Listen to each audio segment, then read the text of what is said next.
The Pied Piper of Hamelin by Robert Browning. Hamelin Towns in Brunswick by famous Hanover City. The river Weser, deep and wide, washes its wall on the southern side. A pleasanter spot you never spied. But when begins my ditty, almost 500 years ago, to see the townsfolk suffer so from vermin was a pity. Rats! They fought the dogs and killed the cats, and bit the babies in the cradles, and ate the cheeses out of the vats, and licked the soup from the cook's own ladles, split open the kegs of salted sprats, made nests inside men's Sunday hats, and even spoiled the women's chats by drowning their speaking with shrieking and squeaking in 50 different sharps and flats. At last the people in a body to the town hall came flocking. "'Tis clear," cried they, "our mayors are noddy, and as for our corporation, shocking. To think we buy gowns lined with ermine for dolts that can't or won't determine what's best to rid us of our vermin. You hope, because you're old and obese, to find in the furry civic robe ease? Rouse up, sirs, give your brains a racking to find the remedy we're lacking, or sure as fate, we'll send you packing." At this, the mayor and corporation quaked with a mighty consternation. An hour they sat in council. At length the mayor broke silence. "For a guilder I'd my ermine gown sell. I wish I were a mile hence. It's easy to bid one rack one's brain. I'm sure my poor head aches again. I've scratched it so, and all in vain. Oh, for a trap, a trap, a trap!" Just as he said this, what should hap? At the chamber door but a gentle tap. "Bless us!" cried the mayor. "What's that?" With the corporation as he sat, looking little though wondrous fat. Nor brighter was his eye, nor moister than a too long opened oyster, save when at noon his paunch grew mutinous for a plate of turtle green and glutinous. "Only a scraping of shoes on the mat.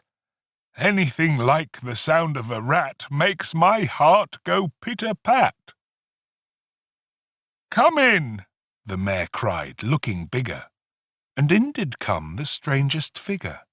His queer long coat from heel to head was half of yellow and half of red, and he himself was tall and thin, with sharp blue eyes, each like a pin, and light loose hair, yet swarthy skin, no tuft on cheek nor beard on chin, but lips where smiles went out and in.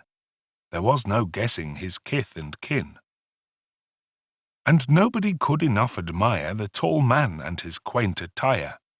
Quoth one, "It's as if my great-grandsire, starting up at the trump of doom's tone, had walked this way from his painted tombstone." He advanced to the council table, and, "Please your honours," said he, "I'm able, by means of a secret charm to draw all creatures living beneath the sun that creep or swim or fly or run after me so as you never saw. And I chiefly use my charm on creatures that do people harm, the mole and toad and newt and viper, and people call me the Pied Piper." And here they noticed round his neck a scarf of red and yellow stripe, to match with his coat of the selfsame check, and at the scarf's end hung a pipe. And his fingers, they noticed, were ever straying, as if impatient to be playing upon this pipe as low it dangled, over his vesture so old-fangled. "Yet," said he, "poor piper as I am, in Tartary I freed the Cham. Last June from his huge swarm of gnats. I eased in Asia the Nizam of a monstrous brood of vampire bats. And as for what your brain bewilders, if I can rid your town of rats, will you give me 1,000 guilders?" "One? 50,000, was the exclamation of the astonished mayor and corporation. Into the street the piper stepped, smiling first a little smile, as if he knew what magic slept in his quiet pipe the while. Then, like a musical adept, to blow the pipe his lips he wrinkled, and green and blue his sharp eyes twinkled like a candle flame where salt is sprinkled. And ere 3 shrill notes the pipe uttered, you heard as if an army muttered, and the muttering grew to a grumbling, and the grumbling grew to a mighty rumbling, and out of the houses the rats came tumbling.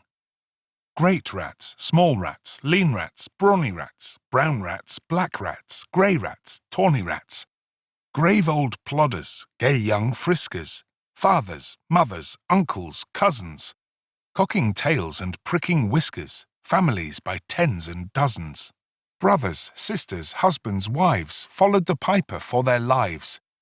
From street to street he piped advancing, and step for step they followed dancing, until they came to the river Weser, wherein all plunged and perished, save one who, stout as Julius Caesar, swam across and lived to carry, as the manuscript he cherished, to Ratland home his commentary, which was, at the first shrill notes of the pipe, I heard a sound as of scraping tripe, and putting apples wondrous ripe into a cider press's gripe, and a moving away of pickle tub boards, and a leaving a jar of conserve cupboards, and a drawing the corks of train oil flasks, and a breaking the hoops of butter casks.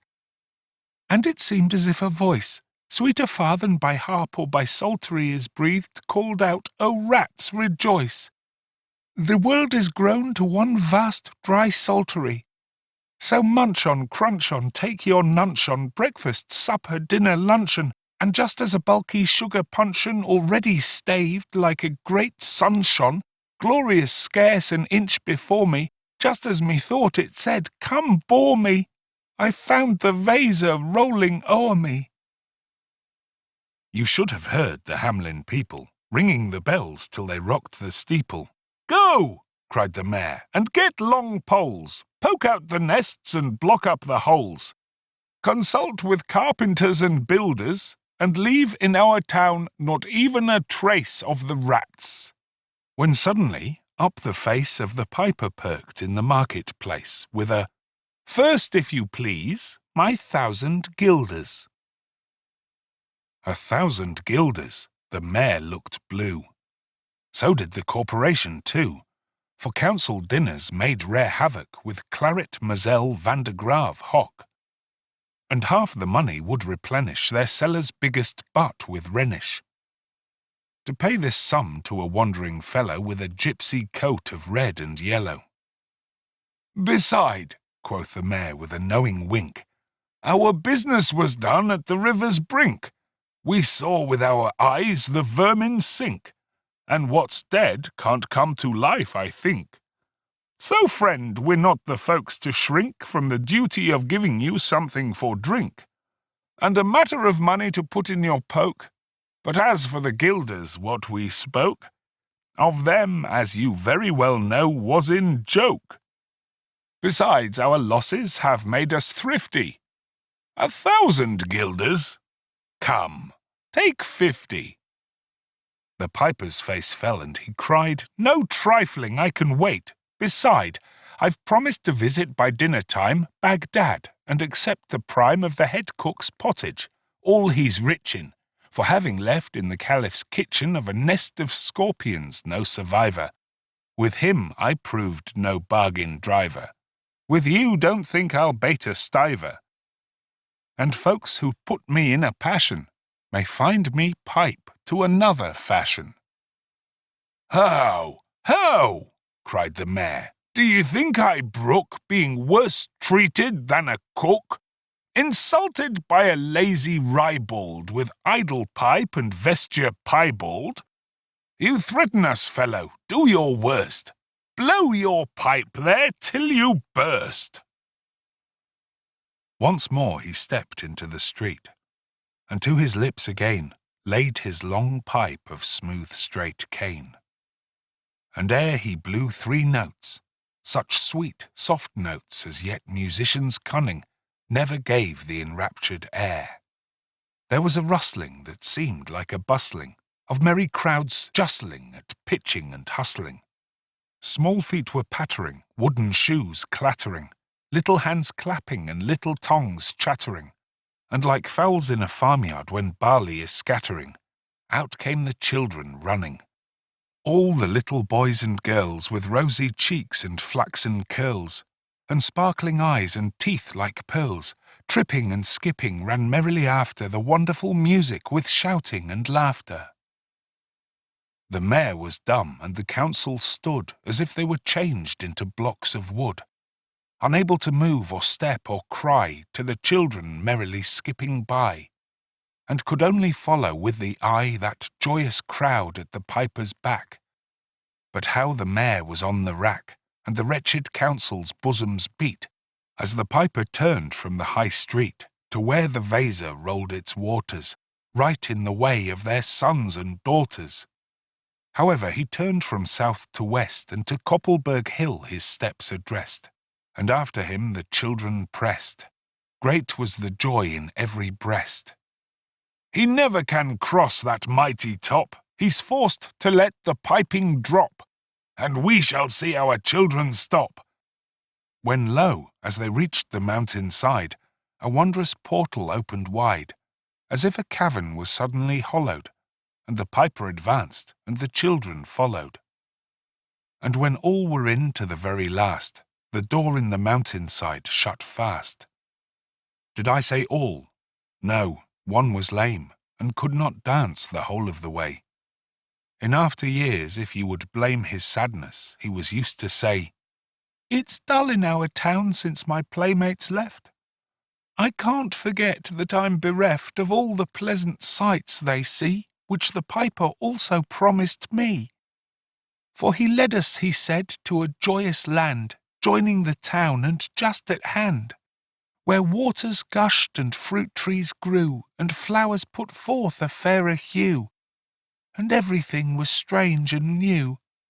The sparrows were brighter than peacocks here, and their dogs outran our fallow deer, and honeybees had lost their stings, and horses were born with eagle's wings.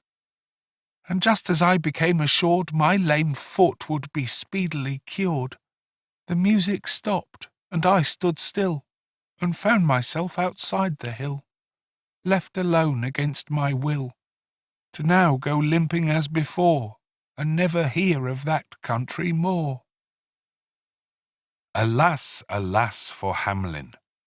There came into many a burgher's pate a text which says that heaven's gate opens to the rich at as easy rate as the needle's eye takes a camel in.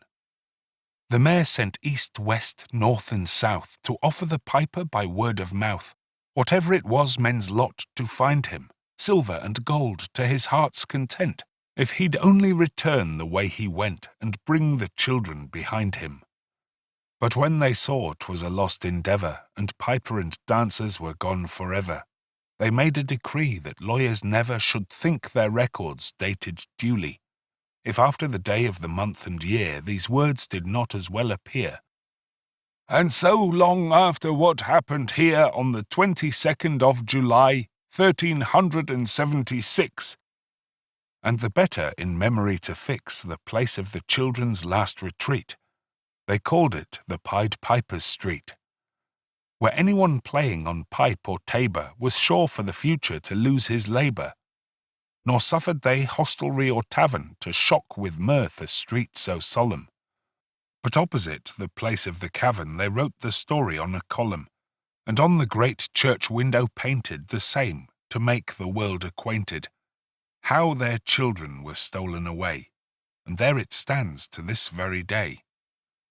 And I must not omit to say that in Transylvania there's a tribe of alien people who ascribe to the outlandish ways and dress on which their neighbours lay such stress, to their fathers and mothers having risen out of some subterranean prison, into which they were trepanned, long time ago in a mighty band, out of Hamelin town in Brunswick land.